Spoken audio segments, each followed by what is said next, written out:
పశ్చిమాసియా రణరంగంలో అమెరికా అధ్యక్షుడు Donald Trump లెక్కలు తారుమారయ్యాయి. 48 గంటల్లో ఇరాన్ విద్యుత్ కేంద్రాలని ధ్వంసం చేస్తానని అల్టిమేటం ఇచ్చిన ట్రంప్ అనూహ్యంగా 5 రోజుల పాటు దాడులకు విరామం ప్రకటించారు. ఈ వార్తతో కుదేలైన స్టాక్ మార్కెట్స్ ఒక్కసారిగా ఊపిరి పీల్చుకున్నాయి. అయితే ట్రంప్ ఇలా వెనక్కి తగ్గడం వెనుక ఒక పెద్ద అంతర్జాతీయ ఆర్థిక వ్యూహం ఉందంటున్నారు విశ్లేషకులు. దీనినే వాల్ స్ట్రీట్ పరిభాషలో టాకో మూమెంట్ అనే పిలుస్తున్నారు. అసలు ఈ టాకో అంటే ఏంటి? ట్రంప్ కావాలనే యుద్ధాన్ని వాయిదా వేస్తున్నారా, లేక మార్కెట్ల ఒత్తిడికి తలొగ్గారా?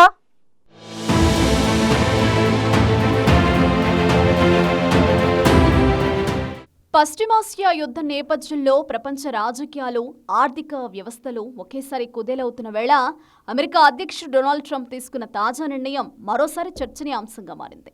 హార్మోజ్ జలసంధిని 48 గంటల్లో తెరవాలని ఇరాన్కు కఠిన హెచ్చరికలు జారీ చేసిన ట్రంప్ ఆ గడువు పూర్తయ్యేలోపే అనూహ్యంగా 5 రోజుల విరామాన్ని ప్రకటించడం ప్రపంచవ్యాప్తంగా ఆశ్చర్యాన్ని కలిగించింది. అదే సమయంలో అంతర్జాతీయ మార్కెట్లు ఒక్కసారిగా ఊపొచ్చింది. చమురు ధరలు కొంతమేర తగ్గాయి, స్టాక్ మార్కెట్లు పుంజుకున్నాయి. ఈ నేపథ్యంలోనే ఇప్పుడు టాకో మూమెంట్ పదం ప్రపంచ ఆర్థిక వర్గాల్లో గట్టిగా వినిపిస్తోంది. మార్కెట్ నిపుణులు తరచుగా ఉపయోగించే పదానికి ట్రంప్ ఆల్వేస్ చికెన్స్ అవుట్ అని అర్థం. అంటే ముందుగా తీవ్రంగా బెదిరించి చివరి క్షణంలో వెనక్కి తగ్గడం.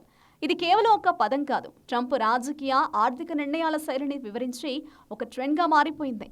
ముఖ్యంగా ఆయన రెండోసారి అధికారంలోకి వచ్చిన తర్వాత ఇలాంటి నిర్ణయాలు మరింత పెరిగినట్లు విశ్లేషకులు చెబుతున్నారు.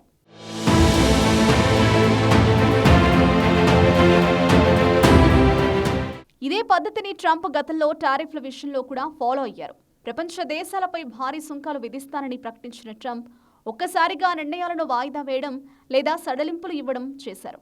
ఆ సమయంలో వాల్ స్ట్రీట్లో పెద్ద ఎత్తున ఈ టాకో పదం వినిపించింది.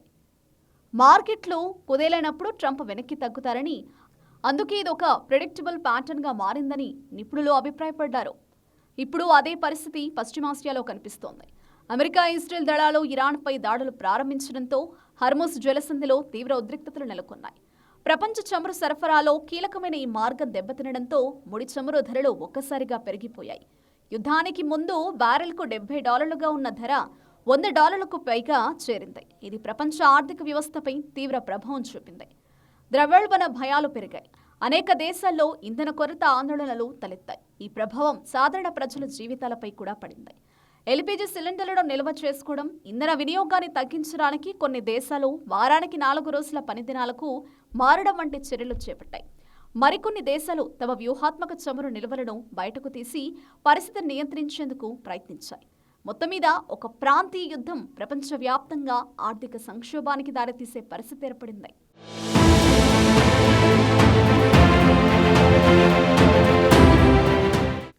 ఇలాంటి ఉద్రిక్త పరిస్థితుల్లోనే ట్రంప్ 48 గంటల అల్టిమేటం జారీ చేశారు. హార్మోజ్ జలసంధిని వెంటనే తెరవాలని, లేకపోతే ఇరాన్లోని విద్యుత్ కేంద్రాలను ధ్వంసం చేస్తామని హెచ్చరించారు. దీనికి ప్రతిగా ఇరాన్ కూడా తీవ్రంగా స్పందించింది. తమ విద్యుత్ కేంద్రాలపై దాడి జరిగితే హార్మోజ్ను పూర్తిగా మూసేస్తామని ప్రకటించింది. దీంతో యుద్ధం మరింత తీవ్రతరమవుతుందన్న భయాలు పెరిగాయి. కానీ ఇదే సమయంలో అనూహ్య మలుపు తిరిగింది. ట్రంప్ ఒక్కసారిగా 5 రోజుల విరామాన్ని ప్రకటించారు. దాడులను తాత్కాలికంగా నిలిపివేయాలని ఆదేశించారు. ఈ ప్రకటనతో అంతర్జాతీయ మార్కెట్లు ఊపిరి పీల్చుకున్నాయి. చమురు ధరలు పడిపోయాయి, స్టాక్ మార్కెట్లు పుంజుకున్నాయి. ఇదే సమయంలో మార్కెట్ విశ్లేషకులు ఇది మరో టాకో మూమెంట్ ఏమోనని అనుమానం వ్యక్తం చేస్తున్నారు. ట్రంప్ తీసుకునే ఇలాంటి నిర్ణయాలు యాదృచ్ఛికం కావని విశ్లేషకులు అభిప్రాయపడుతున్నారు. మార్కెట్ల స్పందనను గమనించి అవసరమైనప్పుడు వెనక్కి తగ్గే వ్యూహం ఇందులో ఉందంటున్నారు. ముందుగా గట్టిగా బెదిరించి తర్వాత పరిస్థితిని బట్టి సర్దుబాటు చేయడం ఆయన స్టైల్గా మారిపోయింది. ఈ విధానం వల్ల తాత్కాలికంగా మార్కెట్లు పుంజుకుంటాయి, కానీ దీర్ఘకాలికంగా అస్థిరతను పెంచే ప్రమాదం ఉంది.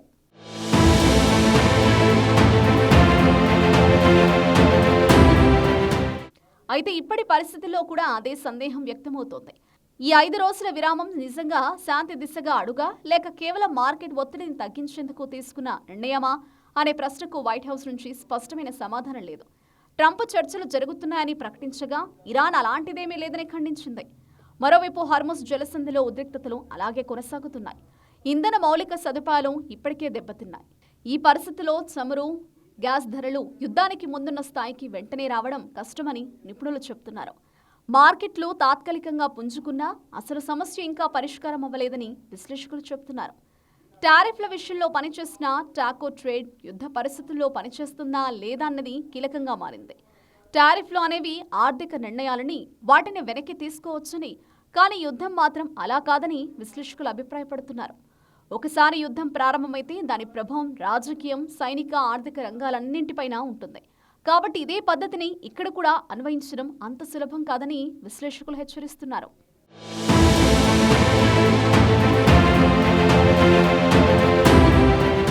ట్రంప్ ఈ టాకో విధానాన్ని రాజకీయ వ్యూహంగా ఉపయోగిస్తున్నారా లేక మార్కెట్ ఒత్తిడికి స్పందిస్తున్నారా అన్నది ఇప్పుడు కీలకంగా మారింది.